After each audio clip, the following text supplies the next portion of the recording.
Match day today for Manchester United as we get back into Premier League action. Certainly not a lot of excitement, especially on the side of the manager, Ruben Amorim, who made it clear that for him, the focus is on the Europa League, and that's why the intention is to trust them youngins in the Premier League for the remainder of the season. Isn't that good news from an unfortunate situation? I'll tell you why. Subscribe, like, and share. My name is Webb, here continuing again to enjoy my time off as we do celebrate the marriage of our brother KK. Guys, it went down. It went down yesterday. So we are still in the, aftermath of the whole party and stuff. We are still celebrating and thanking the man above because it's also Easter. Guys, it's a long weekend, but also 21st April is my birthday. So Easter Monday is my birthday.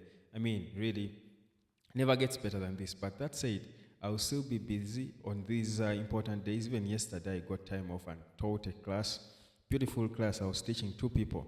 I think they're friends. One is living outside Africa. The other is living in Europe. The other in Africa. Very interesting lesson there, making money online. People are really, really interested in learning how to make money online. And I love to see that at least they put in the time and the shift. And people are telling me to increase the money I charge them. I think for a start, we can start with the amount that we set. 12 US dollars, that's about 50,000 Uganda shillings.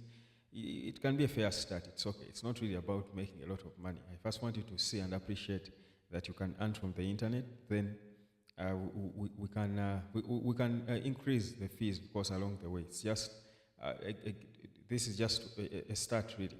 But let's get into the football talk, guys.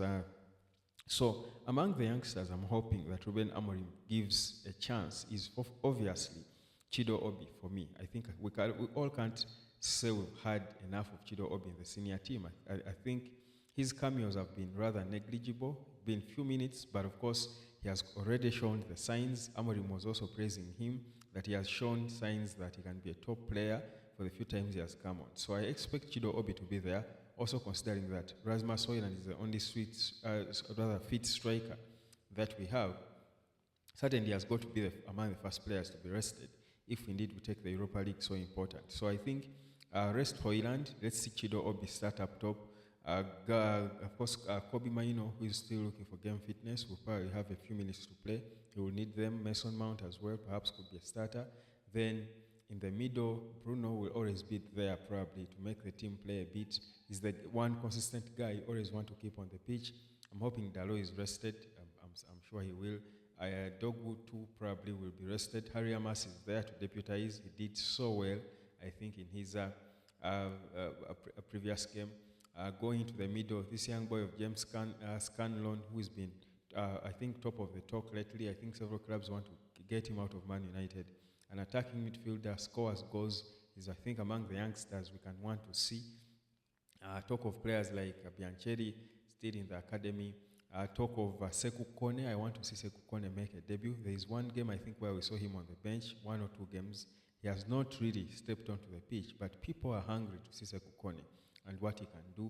I think Aiden Heaven, if fully fit, will be starting on the left. Amorim said he was using him first as a stopgap measure because he had a lot of injuries, but the boy came and ran away with it. He performed before he got the injury setback. So he suddenly will be back in the team if he's deemed fully fit. Of course, Lenny Yoro will still continue to want to get minutes. He's young. You can't say he's fatigued. He's a young player. So there's a lot of young players for United to be excited about. Of course, not only young players playing. There's got to be a balance with the more senior guys on the pitch. You're not going to be playing at home against Wolves, and just because we don't have a lot of intention in the Premier League, we're just going to make it a walk in the park for the Cunhas and the likes. Certainly, we've got to try and make it difficult for them and compete. And I'll tell you, it's quite surprising as it might sound. I think even with the inexperience in the Premier League, the youngsters can come out there and play their hearts out and perhaps even put on a better show than ordinarily we could have seen from these usual so-called senior players that Amorim is trying to keep and protect for the Europa League semi-final. So it's going to be an interesting game. I know people who don't care at all, whose energy and attitude towards the Premier League has died completely, understandably. But for me, any game we go into without that natural pressure of Man United, especially at home where players are going to be jittery because they fear what could happen, could be beaten and stuff. I think now it has been public knowledge. It's a public secret now that the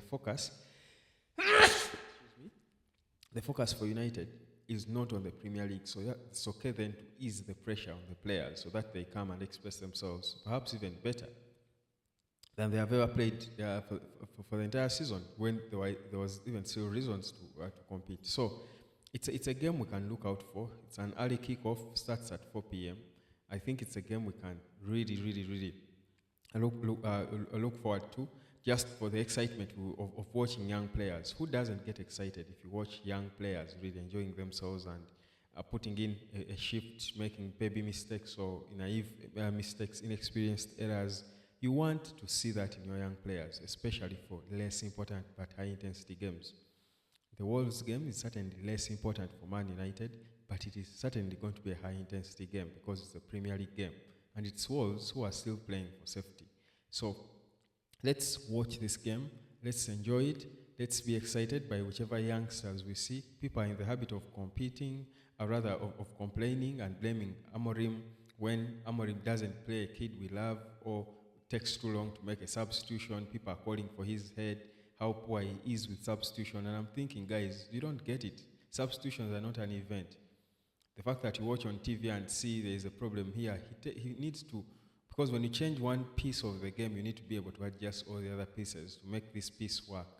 If you want Harry Maguire to start as a striker now, to change him to be the target man, you need to adjust to a system that is going to ensure that he gets the balls, the long balls, as a target man.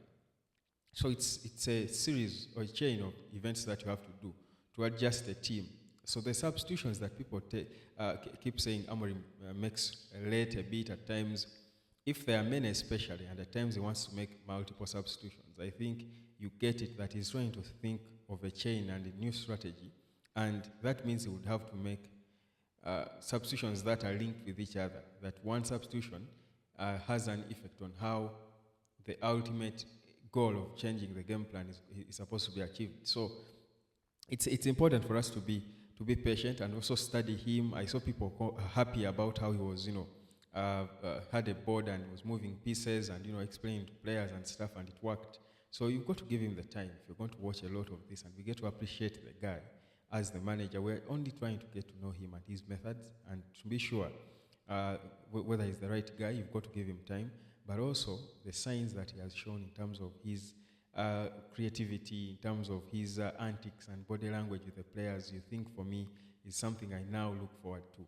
And I want to see more of it so that I have a clear picture of the kind of manager we have in Ruben Amorim. So guys, let's trust the young players, rally behind them, expect a few mistakes, don't expect young players to be perfect, but expect a good, interesting game that will give us something to write home about. That's my honest opinion. Cheers.